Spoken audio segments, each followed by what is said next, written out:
Hey guys, welcome back to my channel, or welcome if you are new. In today's video, I will be making a DIY notepad.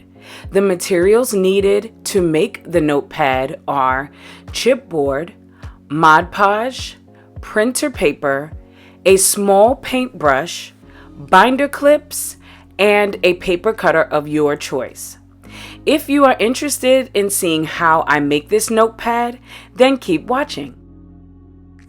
Here's what the design of my notepad looks like. I made this in Canva using some of the images they offer in the Elements section.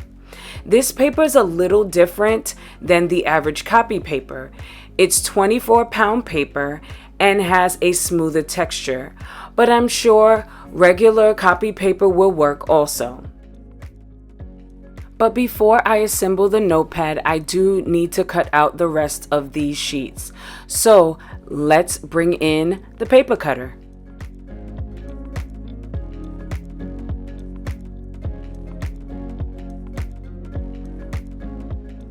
There isn't a lot of space in between the end and start of each sheet, so I have to make sure that my cut is precise. If you decide to make your own notepad, you could make yours more narrow or wider. Instead of having 3 on each sheet, you could do 2 instead. Besides making a to-do list, you could also design a grocery list or even make one with a design along the border of the paper with blank space or lines in the middle to jot down notes. In the past, I've used my True Control knife to cut all the sheets for my notepad. So if that's all you have, you could use that as well. But it is time consuming and taxing on the hands.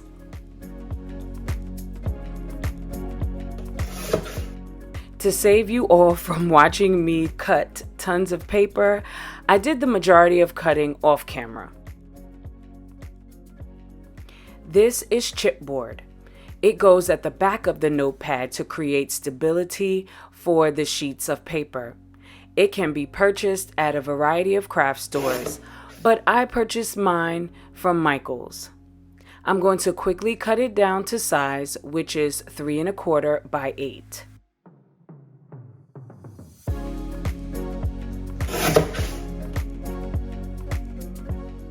Now that all the papers are cut to size, it's time to assemble the notepad. I'm going to lay the sheets of paper on top of the chipboard.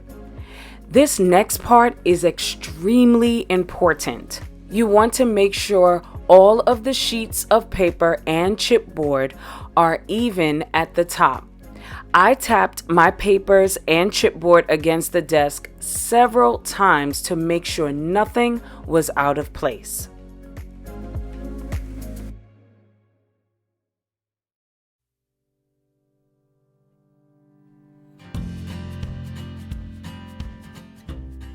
Once you've tapped the desk 1,000 times, you need to secure the stack with binder clips. Before adding the clips, I use a small piece of chipboard to create a barrier between the top paper and the clips. This helps to avoid indentations or scratches created by the clips. If you're making this for yourself, you may not be concerned with indentations or scratches. However, if you're making it for someone else, I wouldn't skip this part.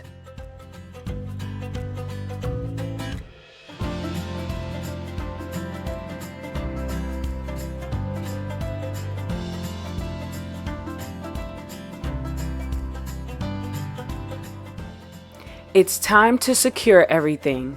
Here's where the Mod Podge and paintbrush come in. I'm going to squeeze a little onto the lid of this container and tap my brush lightly into the Mod Podge. While applying the glue, squeeze the paper and chipboard together so the glue doesn't seep through the cracks of each page. You will see me use my brush in two different ways: vertical short strokes and horizontal long strokes. I would recommend doing the short strokes to apply the glue and the horizontal strokes to clean up any excess glue. But be mindful of any glue that drips onto the front page or the back of the chipboard. You do want to add a generous amount, but you don't want the glue to be caked on. So take your time as you do this. Keep in mind, this is just the first coat.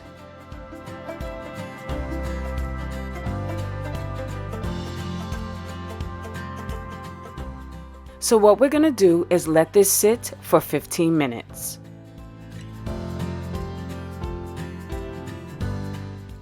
Okay, it's been 15 minutes and I'm going to apply the second coat of Mod Podge.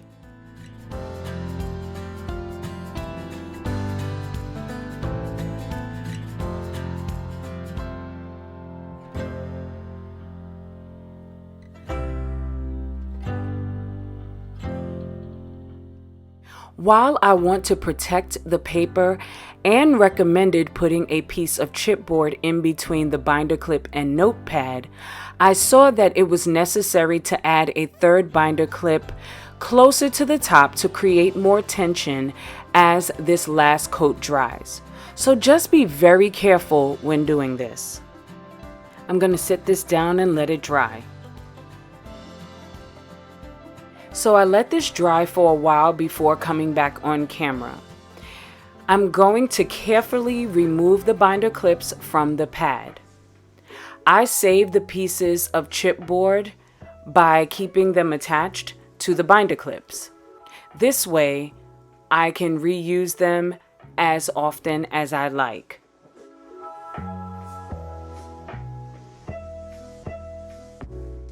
The notepad has a nice seal at the top. So let's tear a sheet off.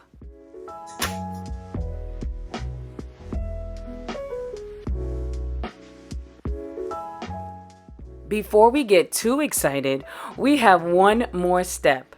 If you plan to keep your notepad on the refrigerator, you would need to apply adhesive magnetic strips to the back. So that's what I'm doing here, removing the backing to expose the adhesive and then applying it to the back of the chipboard.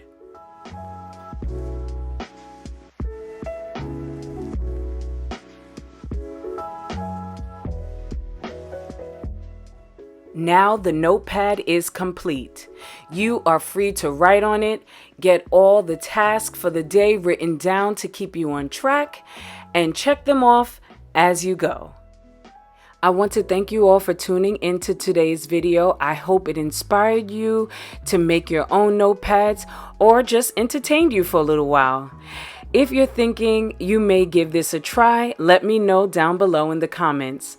All the supplies used will be listed in the description box. I would appreciate it if you would like, share, comment, and subscribe if you are new. This helps my channel out so much. Once again, thank you for watching, and I'll see you in my next one. Later, guys.